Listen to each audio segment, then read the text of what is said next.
alikufa akakumaliza siku 3 akaenda mbinguni na akasema aliyeenda kwa baba lazima apitie kwa ndio aone ufalme wa mbinguni. Mbona yeye akakubaliwa kuingia mbinguni? Mbona kusikwa kama Muhammad alisikwa kama yeye ni binadamu? Ndio swali yako hiyo. Asante sana. Sasa umefanya niache kwanza ile ya umbwa na nguruwe na ningemalizana nayo. Kitu ya kwanza ni kweli Yesu alinyakuliwa akaenda. Lakini kunyakuliwa kuenda sio kumaanisha abudiwe. Kuna mtu anaitwa Elijah. Elijah ama Elisha kama sijakosea. Alipanda na mwili. Sawa? Hajakufa. Sawa? Kuna mtu anaitwa Enoko. Enoko ni mtu wa 7. Alipanda na mwili. Si kumaanisha ati kwa sababu umepanda na mwili ndio uabudiwa, hapana. Hiyo ni miujiza ya Mungu ameonyeshana. Kwa sababu ingelikuwa ni yeye peke yake amepanda na mwili ingekuwa muujiza, lakini kabla yake alipanda Enoko na akaja akapanda Elisha. Kama sijakosea Elijah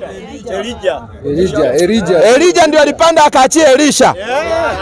Sasa si ndio hiyo mnanikosoa tu pole pole. So kuna manabii walipana mwili na hawakufa. So kupana mwili haimaanishi ndio uabudiwe, hapana. Nabii Ibrahimu alayhi salam amekufa na akaenda kwa mchanga, lakini watu wote wanajua ni baba wa imani. Haimaanishi kwa sababu tulia tu, ni mani dada tu ako na nini yake tu. Unanipata vizuri? Kuna kitu ana nini. Unanipata vizuri? Ndio tunataka tuende pole pole. So kufa, mwanadamu kufa sio kumaanisha ndio anaacha ile utume. Nabii Musa alikufa, manabii wengi walikufa, lakini wanabaki ni manabii. Hatuwaabudu, sisi tunachukua ile risala yao, ujumbe wao. Unanipata vizuri So lakini usiabudu nabii, lakini unamheshimu ni nabii wa Mwenyezi Mungu, alileta ujumbe. Umenielewa? Sasa turudi kwa umbwa. Kwanza sisi hatuchukii umbwa. Hatuchukii viumbe wa Mungu. Umbwa ni kiumbe wa Mungu, hatuchukii. Lakini umbwa, hebu nitafutie Waefeso 3:2. Uko naye? 3:2 Waefeso.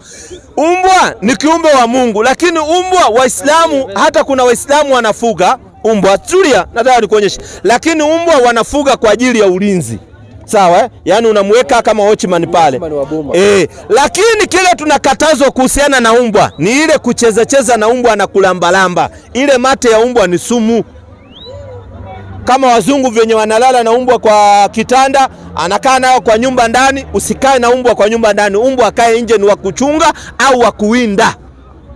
Hiyo ndio tumekatazwa, tumewekewa sheria za umbwa. Kuna watu wanashika umbwa hata kama mtoto, hapana. Umbwa anapaka vitu mbili tofauti. Sawa? Na Muhammad 3:2 tulia kwanza, 3:2 wa Efeso. Angalia hapa alafu utauliza hii.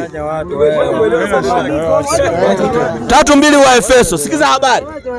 Angalia hapa pia Biblia inasemaje? Wa Filipi 3:2. Jihadharini na mbwa. Sikiza pia Biblia inasema mujihadhari na mbwa. Malizia. Jihadharini na watendao mabaya. Teremka. Jihadharini na wajikatao. Maana sisi tu tohara. Ukisikia tohara maana yake wewe binadamu ni msafi, unaenda kumwabudu Mungu. So umbwa unaambiwa ujihadhari na umbwa, sio umbwa unakaa nayo na kurambaramba. Ile mate ya umbwa sumu, na kama uamini enda uulize mdaktari Mkristo, muulize hii mate ya umbwa iko namna gani, iko na germs nyingine kali sana. So tunakatazwa hiyo. Lakini umbwa utapata Muislamu ameweka, lakini ya watchman, ya kulinda boma au ya kuwinda, kwenda mawindaji kuwinda, lakini sio unakaa nayo kama pet. Pet unaweka paka. Manake hata paka hata adabu zake tofauti na umbwa. Tuje kwa nguruwe.